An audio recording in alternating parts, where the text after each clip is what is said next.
The moment my new director walked past my workstation without stopping, I knew something had already been decided. Not suspected. Knew. 31 years in federal aviation maintenance teaches you to read small signals the way other people read weather. A bolt torque 2 degrees past spec. A hydraulic line with a barely visible stress shadow. A man who won't make eye contact because he's already signed the paperwork. My name is irrelevant. What matters is what I built, and what they lost when they decided I wasn't worth keeping. I spent 3 decades as a senior maintenance systems engineer for a regional aviation contractor. The kind of company you've never heard of, but whose work keeps planes from falling out of the sky over cities you live in. We held FAA oversight contracts for a fleet of 43 turboprops operating across the upper Midwest. Not glamorous, not Pentagon-level headline work, but the kind of infrastructure that, when it fails, ends up on the front page of every newspaper in the country. My specialty was compliance architecture. Specifically, the maintenance tracking systems that certified aircraft as airworthy, logged every inspection cycle, and communicated directly with the FAA's National Airworthiness Database. I had built ours from the ground up over 12 years, not purchased off a shelf, not outsourced to a vendor, built, line by line, integration by integration, with full understanding of every federal regulation it had to satisfy. The system knew things that no documentation captured because I was the documentation. That's the part they forgot about. My director at the time, a man I'd worked alongside for 9 years, someone I genuinely respected, retired in the spring. 3 weeks later, the company brought in a replacement from the private aviation sector. I'll call him my new director, because that's all he ever really was to me. A title. He came from a cargo logistics firm that had operated entirely outside federal oversight structures. No FAA contracts, no NATSB reporting requirements, no airworthiness certification chain. He was sharp, I'll give him that. Confident in the way that people are confident when they've never had a system failure cost human lives. His first week he called a departmental meeting and used the phrase, legacy infrastructure debt 4 times. I counted. His second week he asked why our compliance tracking system wasn't cloud-based. I explained that the FAA's integration protocols required a certified on-premise configuration with specific audit trail architecture. That moving to cloud without a full recertification process, which takes between 18 and 36 months, would void our compliance standing. He nodded, wrote something down, said he'd look into modernization pathways. I should have understood then what look into meant coming from him. Over the next 2 months, he brought in a consulting firm. Young team, enthusiastic. They used words like streamlined, agile, and frictionless. They sat with me for a total of 4 hours across 3 sessions, asked questions that suggested they didn't fully understand the difference between commercial aviation maintenance and freight logistics, and then produced a 40-page modernization proposal. I read every page of it. There was a section on migrating our compliance tracking to a third-party SaaS platform. The platform was excellent for what it was designed for, private fleet management, corporate aviation, that sort of thing. It had no FAA Part 135 certification. It had no integration pathway to the National Aviation Safety Database. It was, in the language of federal compliance, completely ineligible for what we were using our current system to do. I wrote a 12-page technical memo. I outlined every specific regulatory conflict. I cited the exact CFR sections. I attached the FAA advisory circulars. I sent it to my new director with a request for a meeting. He responded by email. 3 sentences. He appreciated my perspective, he said. The decision would be made at the leadership level. He looked forward to my support during the transition. I requested a meeting again. He scheduled one for 6 weeks later. That meeting never happened.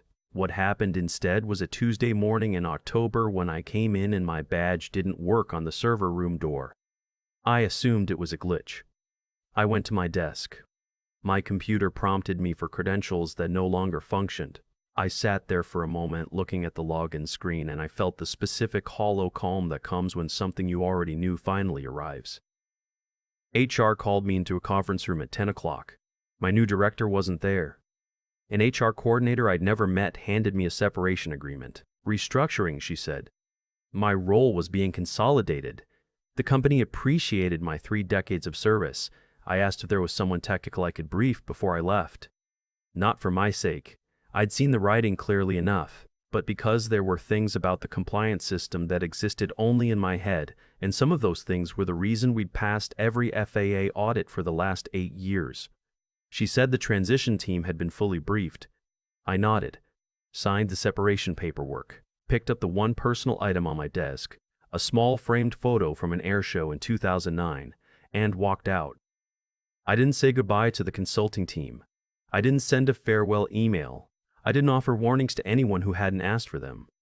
I went home, made coffee, sat at my kitchen table for a long time. My wife came in around noon, saw my face, and didn't ask questions right away. She just sat across from me and waited. That's 34 years of marriage. She already knew. It happened, I said. She nodded slowly. What do you need? Time to think. She gave me that. What I thought about over the following weeks was not revenge. I want to be clear about that because the word gets used in stories like this and it carries the wrong weight. I didn't want to hurt anyone. I didn't want the company to fail. I didn't want planes to fall out of the sky. That was never something I'd have allowed to happen, even for the most satisfying outcome imaginable. What I thought about was a clause.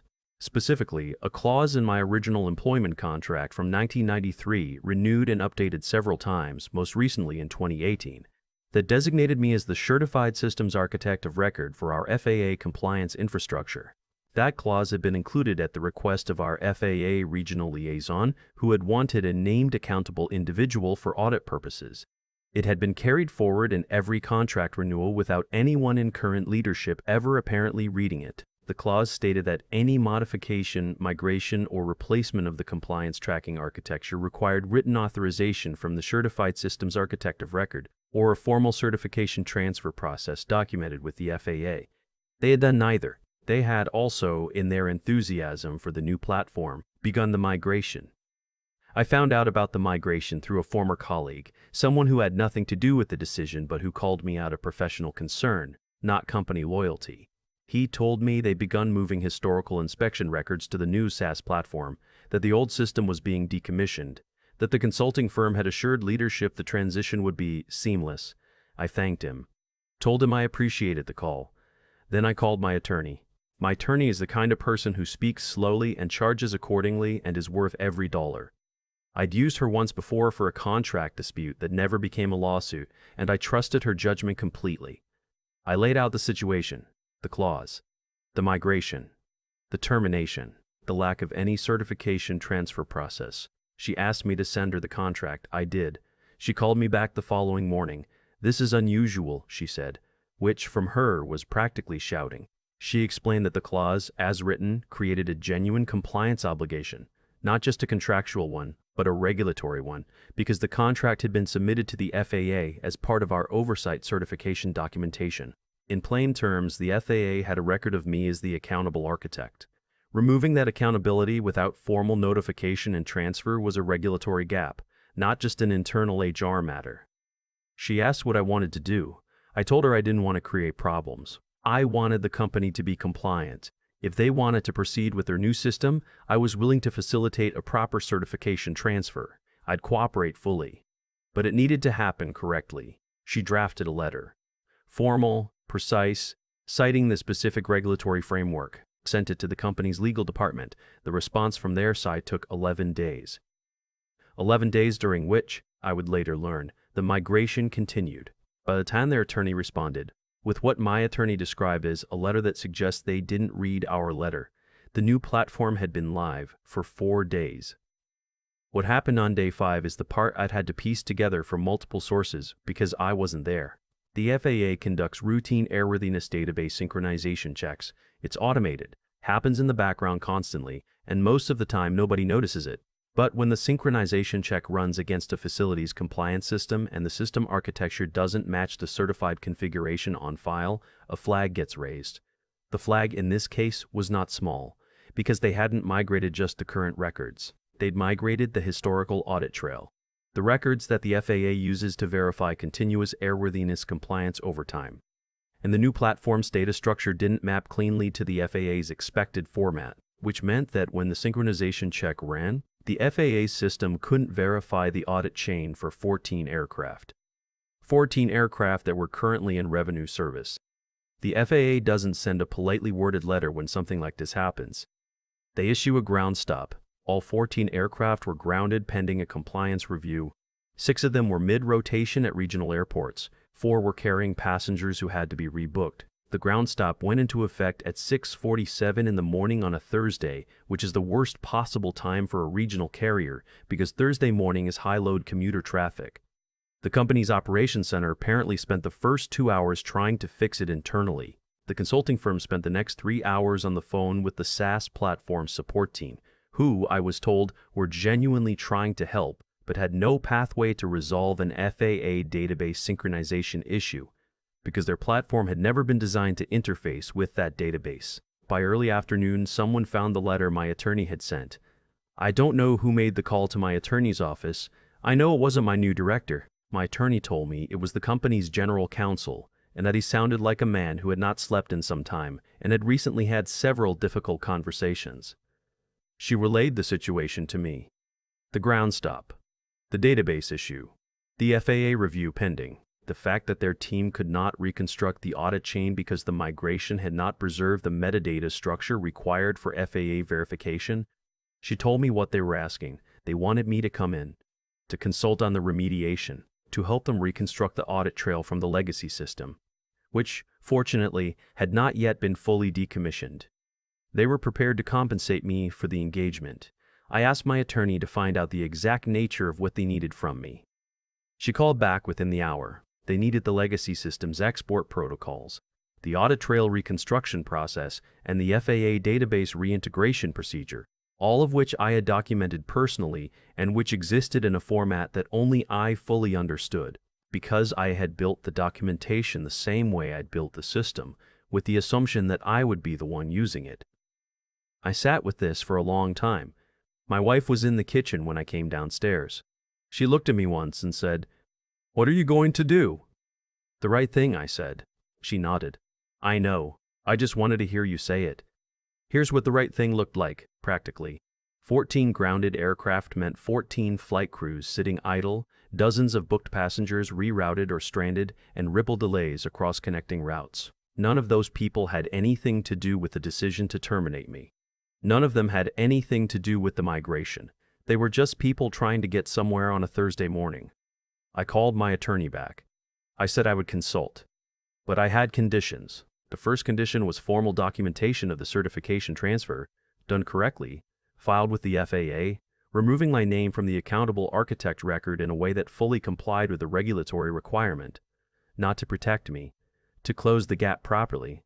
The second condition was a written acknowledgement from the company's legal department that the separation had been executed without proper compliance review, and a formal record that the clause had been active at the time of my termination. I didn't need money. I needed the record to be accurate. The third condition was a consulting fee, fair market rate. My attorney named the number. They agreed within 20 minutes, which told me everything about how serious the situation was. I drove to the facility the next morning. I will not pretend the moment wasn't strange. I had my badge cut and a visitor lanyard instead. I walked through the same door I'd walked through for 31 years and signed in at a front desk I'd never had to stop at before. The receptionist was new. She didn't know who I was. The general counsel met me at the elevator. He shook my hand. He looked like the kind of man who had recently revised several opinions he'd held with great confidence. My new director was not in the building. I was told he was working remotely that day. I spent 7 hours in the server room with 2 of the technical staff, both of them good engineers who had simply been handed a project they didn't have the regulatory context to execute safely. They weren't at fault. I didn't treat them like they were. We worked through the legacy export protocols together. I walked them through the FAA reintegration process step by step. I documented everything in a format their team could use going forward. By late afternoon, the audit trail had been reconstructed. By early evening, the FAA synchronization check had been rerun and cleared. The ground stop was lifted. I packed up my notes, handed over the documentation binder I prepared, shook hands with both engineers. The general counsel walked me to the lobby. At the door, he started to say something. I think it was going to be an explanation of some kind, or maybe an apology, and I didn't need to hear it. Not because I was angry, but because explanations from general counsels tend to be designed to protect the company, not to acknowledge what happened, and I'd gotten what I needed from the paper record. I told him I hoped the transition went smoothly going forward. He said he appreciated that. I walked out to the parking lot. It was cold. November in the upper Midwest. The sky was the flat gray that settles in and stays for months. I sat in my car for a few minutes. I didn't feel triumphant. I want to be honest about that, because I think people expect this kind of story to end with some version of vindication that feels like winning a game. It didn't feel like that. It felt like closing something, like finishing a task that should have been handled properly from the beginning but wasn't, and now it was. My phone had 12 messages. I read the summary my attorney had sent. The documentation was complete. The fee had been transferred. The formal records had been filed. I set the phone down and drove home. My wife had made dinner. She didn't ask for a debrief right away. We ate. She asked if I was okay. I told her I was. Later that evening she said, "Do you think he understands what happened?" She meant my new director. "I think he understands that something went wrong," I said. "I don't think he understands why." She was quiet for a moment. "Does that bother you?" I thought about it honestly. 31 years. A system built to last. 14 planes back in the air. The record corrected. "No," I said. "Not really. Here's the thing about experience, and I mean this plainly, not as a lesson, just as an observation from someone who spent 3 decades in a field where mistakes have real consequences. It doesn't announce itself. It doesn't put credentials on a wall or produce a consulting firm slide deck. It lives in the specific knowledge of what happens when you skip step 7 in a process that has 9 steps. It lives in the memory of the one time you saw a synchronization flag that looked small and wasn't. It lives in documentation written by someone who expected to be the one reading it. You can replace that person. Organizations do it all the time. What you can't replace is the 31 years of context that person carried in their head without even knowing how much of it they were carrying. Until the day something goes wrong and the answer isn't in any file anyone can find. I retired formally the following spring. Not bitterly. I'd already been moving toward it. My wife and I took the trip to Portugal we'd been postponing for years. I walked a lot. Read books. I'd been meaning to read for a decade. Called my kids more. I think about the 2 engineers sometimes, the ones I worked with in the server room that day. Good people doing their best with an incomplete picture. I hope they're doing well. I hope someone gave them the time and context to understand what they were working with. I hope the planes are still flying. That part, at least, I'm fairly confident about. I built the system to last. Some things you do right the first time and they stay right for a long time. You just have to be there to build them. I've had a lot of time since that November to think about what actually happened, not the mechanics of it, the regulatory clauses and the database flags and the grounded planes, but the deeper pattern underneath all of it. Here's what I keep coming back to. My new director wasn't stupid. That's the easy conclusion, and it's the wrong one. He was smart enough to get the job, smart enough to impress the people above him, smart enough to produce a 40-page modernization proposal that looked, on the surface, like exactly the kind of forward-thinking initiative that organizations reward. What he lacked wasn't intelligence. It was the discipline to sit with something he didn't understand long enough to actually understand it. That's a different failure, and in my experience, it's a much more common one. I spent 31 years in a field where the consequences of skipping steps are immediate and physical. You don't get to argue with an FAA groundstop. You don't get to negotiate with a synchronization failure. The system either clears or it doesn't, and if it doesn't, 14 aircraft sit on tarmacs and passengers miss connections and nobody's quarterly presentation matters at all. That environment taught me something that I don't think you can learn from a slide deck or a consulting engagement. Genuine competence is quiet. It doesn't announce itself at meetings.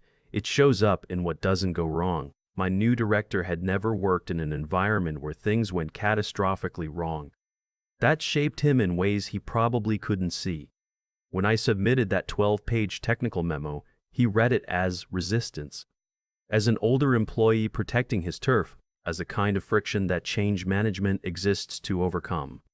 He wasn't reading it as what it actually was, a precise technical warning from the only person in the building who fully understood what the migration would break. That's the thing about expertise that gets lost when organizations treat people as interchangeable resources. It's not just what the person knows, It's what they know that they don't even realize they know because it's so deeply embedded in how they work that it stopped feeling like knowledge and started feeling like habit. I didn't think about the FAA synchronization architecture when I did my job. I just did my job. The architecture was in me. When they walked me out the door, they walked the architecture out with me, and nobody on the transition team understood what was missing until the audit ran. I don't carry anger about any of this. I want to be honest about that.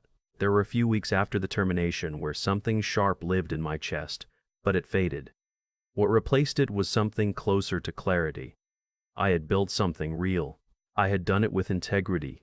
Over decades, without cutting corners, even when cutting corners would have been easier and nobody would have noticed. That record existed independent of whether any particular director chose to value it. The two engineers I worked with in the server room that day. I think about them sometimes. They were handed a project they didn't have the full context to execute safely, and they did their best with what they had. That's not a character failure. That's an organizational failure. Someone above them made a decision that put them in an impossible position, and they worked through it with genuine effort. I respected that. What I took from all of it, finally, is this. The work you do with real care tends to outlast the judgment of people who underestimate it. Not because the universe arranges itself around fairness. It doesn't, and I've lived long enough to know that. But because competence built on honesty has a structural integrity that shortcuts don't. Eventually, reality runs its audit. It always does. The planes are still flying. I know, because I made sure the system that keeps them flying was handed over correctly, documented thoroughly, and understood by the people who inherited it. That matters to me more than anything else about how the story ended.